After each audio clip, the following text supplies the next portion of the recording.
All right, welcome into Outkick the Show. A little bit late today. I've got to finish. Then I got baseball, wild and crazy dad duties here. I spent yesterday traveling down to Mar-a-Lago and back. Was busy all afternoon after I finished the radio show yesterday.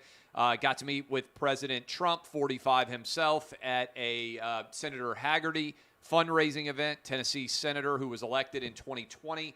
Had a great time, met a lot of fantastic people there. Trump is raring to go. I've said this before. I will be surprised if he is not going to run in 2024. But thanks to everybody for the hospitality down at Mar-a-Lago. Wife and I both traveled down yesterday, had an awesome time with Senator Hagerty and with 45 at Mar-a-Lago. So right off the top, too, I want to continue to say thank you for all the support we're getting for Clay and Buck as this show continues to grow. We are about to hit number one in Austin, Texas. We have hit number one in Columbus, Ohio. We are about to hit number one in Cincinnati. Lots of different incredible and fantastic news there. And we are going to have new additions continuing to come up. Recently, we added Seattle and St. Louis for the Clay and Buck Show. If you are living in either Seattle or St. Louis, appreciate you and hope you'll take the time to check us out in your local markets. Obviously, we also are setting records every single month. Nearly 13 million of you downloaded the Clay and Buck Show in March, which was our all-time record. And we hope that in April we're going to set another all-time record. All right, yesterday, news broke that a courageous Florida District Court judge had made the decision. Her name is Judge Catherine Kimball Mizell. She was a former Clarence Thomas law clerk who has since been appointed to the Florida District Court by Donald Trump. She's only 35 years old. She wrote a 59-page opinion that I believe is the single most influential district court opinion of the 21st century so far. Let me repeat that. District court opinion, because people are going to grab this clip and they're going to say, oh, what about the Supreme Court? Well, that's different. What about the circuit court? That's different. What about the Supreme Courts in states? That's different. Federal district court opinion. I'm not sure that anyone has written a more influential opinion in that within 6 hours of her opinion going out, the TSA had stopped enforcing the mask mandate for the first time in nearly 2 years in airports, and every major airline, United, Southwest, American, Delta, Frontier, Allegiant, JetBlue, I could keep running through the list of all these different airlines. They all did away with their mask mandate. Doesn't mean that you can't wear a mask if you do not care about the facts over the past 2 years that have clearly demonstrated that masks have no benefit, no statistical benefit. By the way, lockdowns, also according to a Johns Hopkins study, no benefit to those. But if you really believe that that is wrong, and if you aren't willing to actually look at data, you can continue to wear masks for the rest of your life. But for the rest of us, I'm flying down to Orlando with a couple of my boys on Thursday of next week. I'm ecstatic that we're not going to have to wear masks. I've been begging for no mask to be required on planes for a long time. And so Judge Catherine Kimball Mizell, a Trump appointee, had the courage to actually apply the law, point out that the CDC's 15-day extension, as well as many of their extensions as it pertains to masks, arbitrary, capricious, lacking in regulatory approval. Remember, 57 senators voted against continuing the mask mandate. You saw the overwhelming reaction from people on planes when they were announced, many of them in air, that they could take their masks off. This is a big-time win. I think what happened here was the Biden administration knows there's no justification for mask mandates anymore, but they are afraid to announce it themselves because they already have a tiny approval rating, and their far left-wing base overwhelmingly believes in masks, even though it's anti-science to be doing so, and there's no justification for that to occur. And so this way they can blame a young woman appointed Trump justice and say she is the problem. as opposed to taking the blame themselves for the CDC. So my prediction here is when they didn't immediately appeal, they're going to wait until it gets close to this 15-day level, and then the CDC is going to say, well, you know what? We don't think that we need masks anymore, and they will say that they made the choice, even though the reality is this decision was made by Judge Catherine Kimball Mizell. Let me say this too, all right? If the Biden administration elects to reinstitute the mask mandate, how arbitrary and capricious is that going to look? For 2 weeks, you could walk through every airport, every train you could ride on. There were no issues at all associated with not having a mask. And then suddenly, in middle of May, they say you have to put masks on in airplanes again. You have to wear masks in airports again. It's not going to fly with the vast majority of the American public, who has recognized that the CDC is the equivalent of the emperor who wears no clothes. And so I give tremendous credit. One courageous judge, it's like the Berlin Wall coming down. It only took one judge actually standing up for the Constitution, actually standing up for law, actually standing up for the data to finally tear down this unconstitutional CDC usurpation of authority here. And by the way, the CDC isn't elected, okay? So I am sick of elected officials like Joe Biden saying, oh, we're going to allow the CDC to make a determination, and then we're going to follow whatever they recommend. Why? We don't elect the CDC. The only thing we are electing politicians for is their judgment. If your judgment is so flawed that you are abdicating your judgment and allowing someone who is a government bureaucrat to make decisions that otherwise are unaccountable to elected voters, like you and me, who can make decisions about whether to reelect them, you're completely usurping the point of democracy itself. Elected officials should make decisions on the recommendation of government bureaucrats, not completely defer and give away all judgment to government bureaucrats who are unelected. This is the big issue with Fauci for years. How do you ever remove Dr. Fauci from being what he is, the highest paid government employee in the entire country? How do you get rid of him? You can't. He's a government bureaucrat.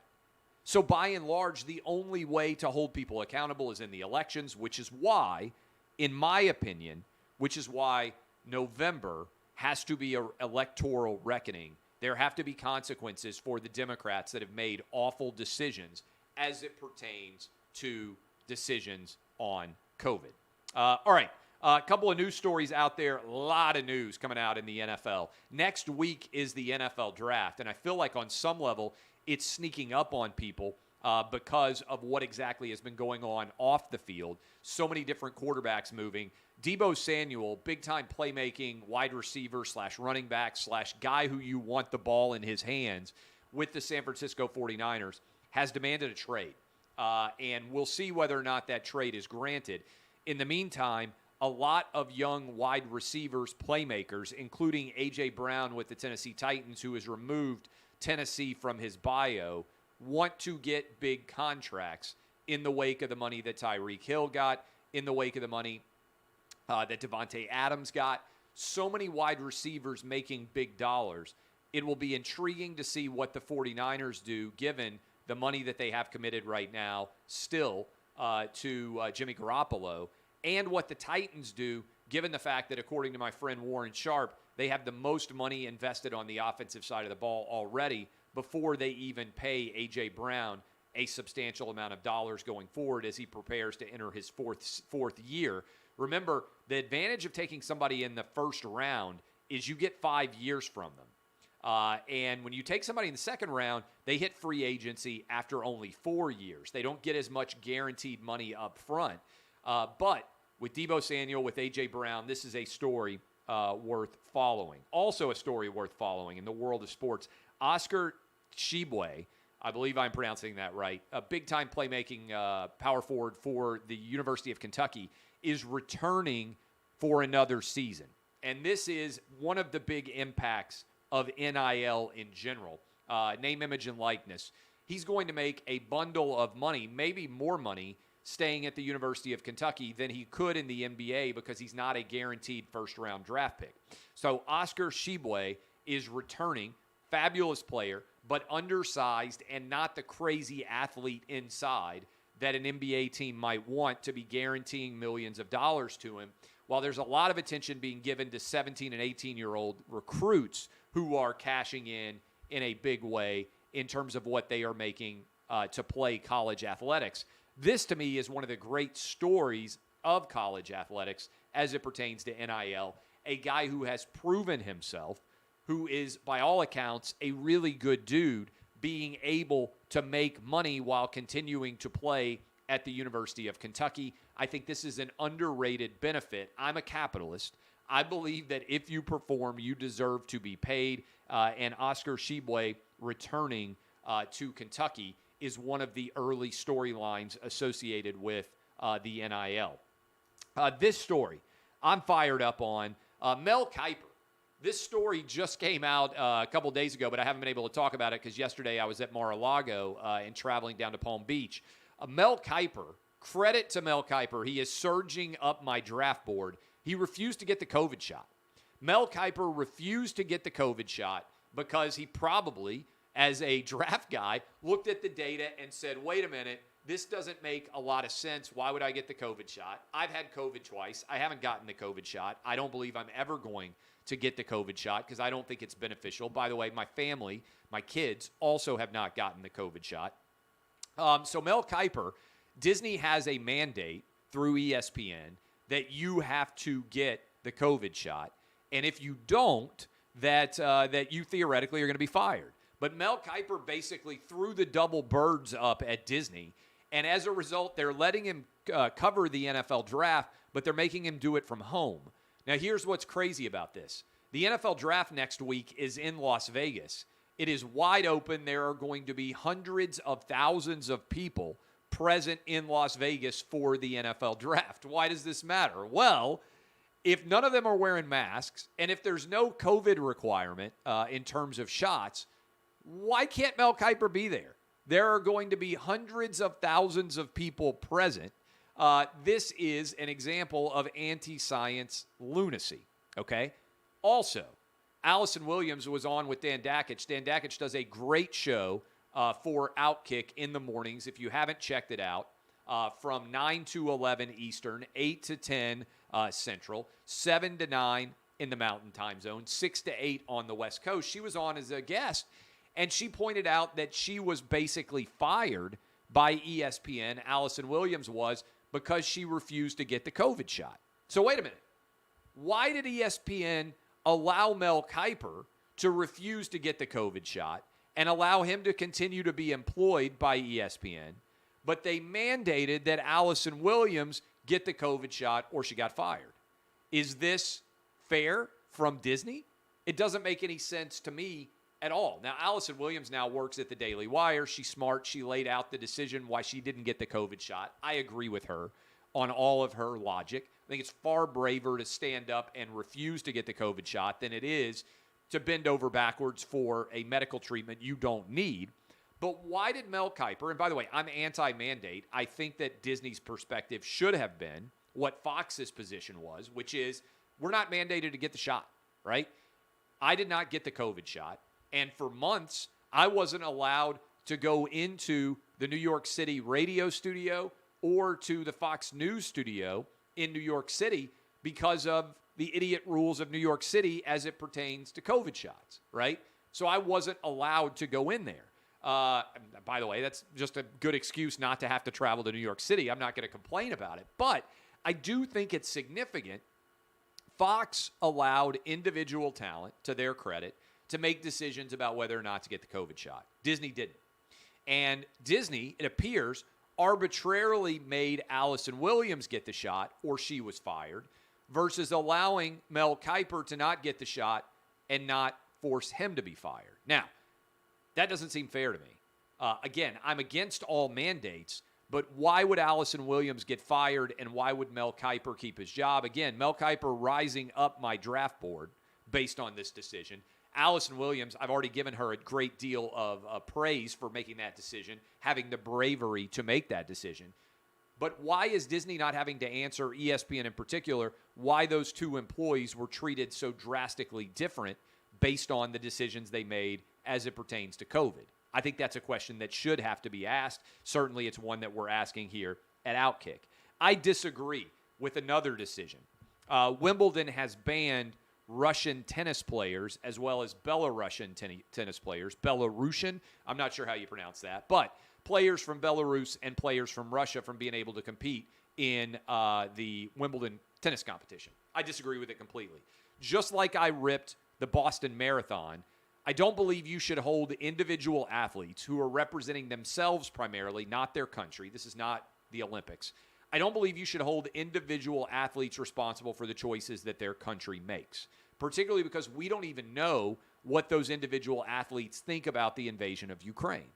I disagree wholeheartedly with many of the choices that are being made by China. I think that China is committing genocide against the Uyghurs. I think there should be significant consequences on a global scale against China. I do not believe individual Chinese athletes should be disallowed from participation in the United States. Okay? I believe that North Korea, if they had individual star athletes, which they don't, but if they did, I don't believe that an individual North Korean athlete should not be able to participate in Wimbledon either. I disagree wholeheartedly with North Korean dictatorship and the decisions they're making. I disagree with what China's doing. I disagree with Russia's invasion of Ukraine. But that doesn't mean that I think every single athlete in any of those countries should be disallowed from competition. I think this is mob rule. I think this is social justice anarchy. I think Wimbledon got it wrong. I think the Boston Marathon got it wrong. And I don't like the precedent that is being set as it pertains to who is allowed to compete for a running championship in the Boston Marathon or for a Wimbledon title based on where they happen to be from. This is pretty huge story, I think. Netflix. You guys know that I ran Outkick as a media company before I sold it last year. I'm fascinated by where media is going. I've got a story up at Outkick that I would encourage you guys to check out. And in that story, I wrote about the fact that I am not convinced that streaming is going to be in any way beneficial for overall sports fans. And I gave you an example. I said, look, my 11-year-old, I've talked about this before, huge Atlanta Braves fan. We're going down to Atlanta in June. I'm going to go, hopefully, if the weather's good, to 7 straight Atlanta Braves baseball games in June. I'm taking my boys. We're staying at the Battery. It's a fabulous setup there. I love what the Braves have done with Truist Park and the whole Battery that surrounds it. Props to Atlanta. We need a situation like that in Nashville. By the way, fingers crossed on Nashville being able to get an MLB team at some point. But as it pertains to streaming, Netflix stock, and I'm going to look at it right now because the stock market just closed. Netflix stock, and I'm unfortunately a Netflix shareholder, but I am a longtime Netflix shareholder, so I believe my company, my profit is still in there, although a lot of it went away. Netflix dropped 35% today after they announced that they lost 200,000 subscribers in their most recent quarter. And the concern here is that streaming may have reached its maximum audience, particularly in the United States and Canada, already.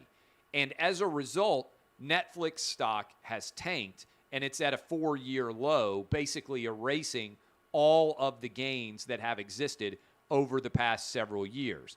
Netflix stock was as recently as, let me do the math here, as recently basically as the end of the year, Netflix was nearly at $700. So Netflix has lost a massive percentage of its overall high. It was at nearly $701 per share. Same thing has happened to Disney, which also is beginning to tank. And the question that a lot of people are asking, which is a valid one, is streaming a good business at all?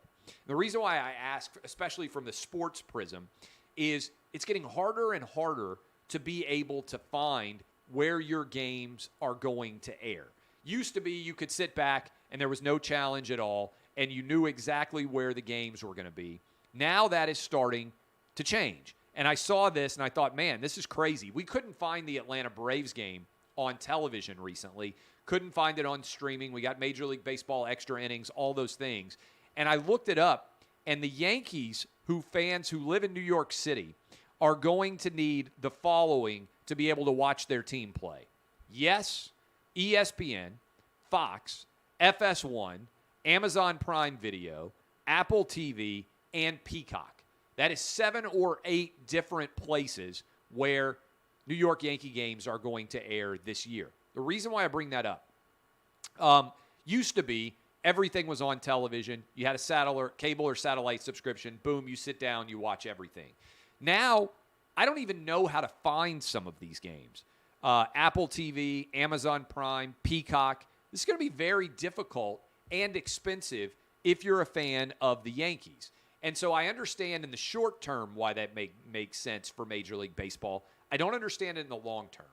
And I used my 11-year-old as an example because we couldn't watch the Braves that night. And he said, okay, oh, well, I'll play Fortnite instead. And there's so many entertainment options out there. It seems to me you should want your games to be as easy to find as possible and have as few of blackouts as imaginable. And streaming makes that more difficult in order for any fan to actually find. And the reason why I bring all this up is Disney, in particular ESPN, the cable and satellite bundle has been slowly declining, really kind of accelerating even more so rapidly. For instance, ESPN lost 8 million subscribers last year. 8 million people cut the cord. And so Disney has seen this happening, and they say, hey, you know what we're going to do? We're going to build ESPN Plus. We're going to build Disney Plus. We're going to allow everybody to transition to streaming. The problem is Disney Plus is still losing a lot of money. And if Disney Plus is still losing a lot of money as the cable and satellite bundle, which has been very, very profitable, begins to decline, what is going to happen if Disney is losing money on streaming and if they are simultaneously losing their profit on cable and satellite? The theme parks better make a lot of money. And the reason why I'm bringing this up, and the movies too, the reason why I'm bringing this up is there's been this idea that the future is streaming. What if we've already reached the future and streaming is never going to be that good of a business? Well, now you've got Netflix saying, hey, by the way, we're going to go after password sharers and we're going to go after advertising dollars now to try to rebuild the numbers here of subscribers. I think it's going to be hard to get all of the password shares. I think it's also going to lead to you getting signed out more frequently from your accounts, which is going to be more frustrating. But also the bigger issue with streaming in general is there's a lot of churn. That is a lot of people into their subscriptions on a month-to-month basis. And when inflation hits 8.5%, what you're ending up with from a media perspective is you've got a real challenge because let's say I'm a fan, which I am, of Ozark. Well, Ozark is going to debut on April 29th with the second half of the last season. And then I'm also a fan of Stranger Things. Stranger Things is coming on sometime this summer. What if I just decide to cancel my Netflix subscription and wait around for a substantial period of time until all the shows that I want to watch are all stacked up, sign up for a subscription, watch everything that I want to see in a month, and then take 6 more months off? Instead of being $150 or $180 a year, I can do Netflix for $25 or $30 a year. I don't think that is going to become uncommon. And remember, initially the idea they sold us on was we're going to save you money with streaming. The opposites ended up being true. I still have a Comcast cable subscription here. I also have Hulu, Amazon Prime, Disney Plus, Netflix, the HBO Max or whatever it's called, Paramount, and I don't even know the difference between Paramount and what's the other one? Paramount and there's another one that starts with P that I can't even remember. Why do they all have the same letter? But the point is, I'm paying way more money for programming now than I ever did when I just had a cable and satellite subscription. And as a sports fan, I am having more difficulty being able to watch my favorite team's games, and I'm going to have to pay way more to do that going forward, and it's going to be more difficult. Plus, and this is a monster deal, there's a massive latency issue associated with watching games that are being streamed. That is, they're up to a minute behind, which means you can't live wager, and you can't really text with friends who are watching the games on cable because they're going to be way ahead of you, and so they're reacting to the plays before you are, which defeats the purpose of watching a lot of live television programming in the first place. In other words, the bullish case on streaming, I am increasingly convinced, is going to be nowhere near as bullish as most would have anticipated. Speaking of which, you're seeing happen right now, CNN Plus is being abandoned, all right? By the way, Disney is basically at the same share price they were 3 or 4 years ago because they initially got a huge run-up in value associated with streaming, and their numbers have fallen off too. And so there's a big question out there about whether this thing's ever going to be profitable because you have to continue to spend scads of money on all of the programming that you're doing, and most of that programming does not have long-term value. So just think about it. And that ties in with CNN Plus. Nobody is watching CNN Plus. More people are watching this show on YouTube and on Facebook and on Twitter, and certainly listening to it, than are watching most CNN Plus shows on a day-to-day basis. That is, CNN Plus is dead on arrival. And that is why Discovery/Warner is basically abandoning CNN Plus at its inception. They've stopped all the advertising for it. The marketing budget, they spent hundreds of millions of dollars on it. It hasn't panned out. They got hardly anybody to sign up. Who knew that Jamel Hill and Rex Chapman and Don Lemon and Brian Stelter were not going to get people to come off their wallets and pay a substantial amount of money to sign up for their shows? Nobody really watches CNN now, and people thought, oh, they're going to pay more to watch more CNN programming. It's an all-time bad business decision that never made any sense at all.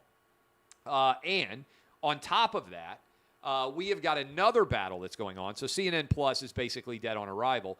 Ron DeSantis, tomorrow, the Florida House is going to vote on this. But in the meantime, the Florida Senate today passed Ron DeSantis' congressional map that creates 4 new Republican-leaning districts and is also going to remove Disney's self-governing power and special exempt status. If the Florida House passes this tomorrow, then for the first time since 1969, Florida will not allow Disney to essentially be judge, jury, and executioner when it comes to land use in all of the land that Walt Disney bought up.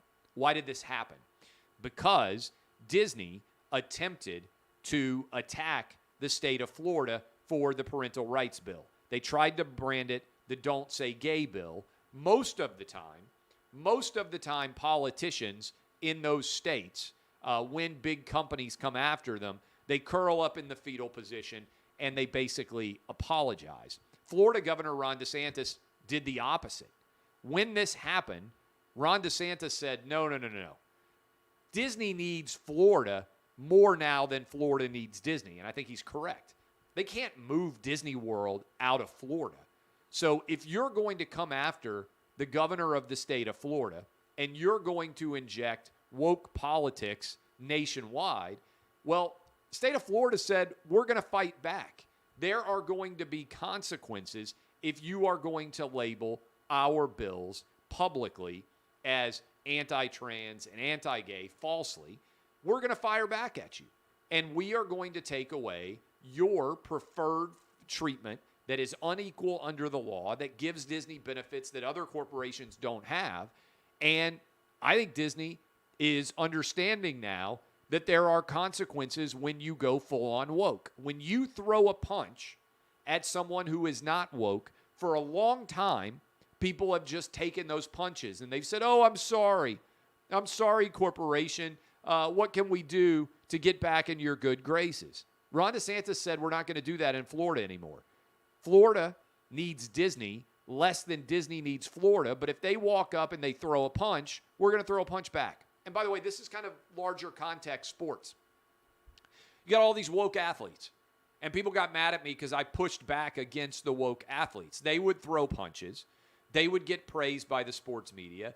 And for a long time, my argument was, I just want everybody to be able to be sports fans. I still do. Democrats, Republicans, left-wingers, right-wingers, independents, people who don't care about politics at all. Sports should unite us. But increasingly, I'm of the opinion that you don't win by just making that argument. You have to throw back punches on your own, because if you just let yourself get punched in the face time after time after time, the lesson that these companies learn is there is no consequences when they bend to woke politics. And I think Major League Baseball learned that in a big way when they moved the All-Star game out of Atlanta, that there were significant consequences to their brand when people threw punches back and when the majority of the American public didn't agree with it. And I think the NFL learned it. And I think the NBA has learned it. And I don't think it's a coincidence that the amount of woke politics in sports has declined substantially. Now, you can say one reason why is because Joe Biden won the election, and that could be true.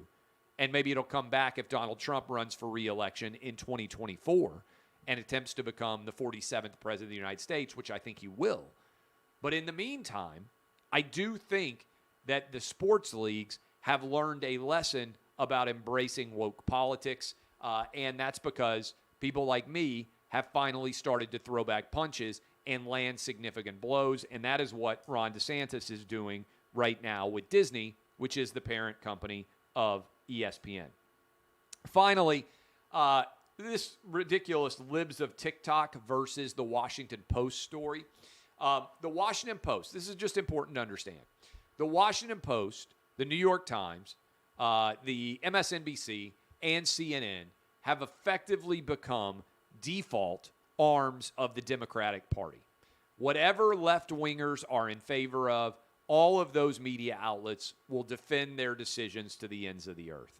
And there was a popular Twitter account, Libs of TikTok, which is now up to almost, I think, 1 million followers as a part of the fallout, that the Washington Post decided to dox the people who were running this account. And the person who they appointed to dox this account was just a couple of weeks ago or a month ago on MSNBC crying because people were so mean to her online. Now, first of all, here's the deal. People are mean online. That is a consequence of the internet. If you go into my mentions on a day-to-day basis, they are often a cesspool. People say awful things. People fight back and forth. For the most part, I don't really read mentions anymore. I give you my opinion. You can agree or disagree with it. I don't have time to read the, potentially tens of thousands of mentions that are coming in every single day. Got the biggest radio show in the country, do a lot of hits with Fox News, run Outkick, write articles.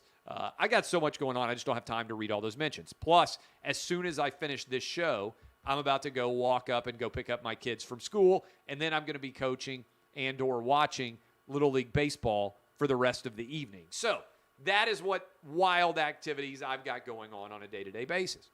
But the idea that many of these journalists have, and I use journalist in quotation marks, that they can use the full power and might of a multi-billion-dollar company to attack otherwise anonymous people online. Remember, these are the journos who showed up at the door of someone who donated $50 to the Kyle Rittenhouse Fund and said, why in the world did you donate $50 to the Kyle Rittenhouse Fund?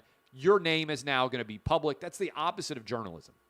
If you are attacking anonymous people, if you are attacking people who are far less resource heavy than you are, like the Washington Post is, that's not journalism. That's attacking people for political purposes, in my opinion. And if you do that, you can't then whine when people are saying mean things about you online and go off and cry on television about what people say. People online are mean. You have to put on your big boy or big girl pants. Get ready for a fight every day. Say exactly what you mean and own it. Do not, I repeat, do not beg for approval and whine and cry if you are going to be engaging in political attack, which is what the Washington Post, the New York Times, MSNBC, CNN, all do on behalf of left-wing agencies on a day-to-day basis. So those are my thoughts. I'd encourage you to go follow the Libs of TikTok account as I do on Twitter. And I'd encourage you to follow me on Twitter as well. We're about to hit 900,000 followers on Twitter. On the march to 1 million, continuing to have more and more influence. I appreciate you. Just about to hit 900,000. You can follow me at Clay Travis. DBAP, unless you need to SBAP. I'm going to pick up my kids now. Hope all of you have a fantastic Wednesday. Be with you on Clay and Buck tomorrow. Had a great show today and appreciate all of you following us every single day at Outkick.com. Go read my article about streaming if you're at all curious about the business of streaming. This has been Outkick the Show.